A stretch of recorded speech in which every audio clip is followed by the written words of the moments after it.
A Minot program is providing the gift of transportation to families in need. Souris Valley United Way and Minot Automotive created the Wheels for Work initiative last year.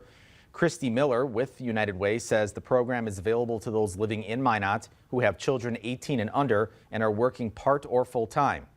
She says applications must be submitted through Community Action, the Minot Area Homeless Coalition, or Independence Inc. Miller says they gift vehicles as they become available. When you don't have transportation, you can't get a full-time job, you can't take your kiddos to school or to doctor's appointments, and I think we forget about that sometimes. Today, the program gifted its fourth car. For more information on Wheels for Work, you can visit the Souris Valley United Way website.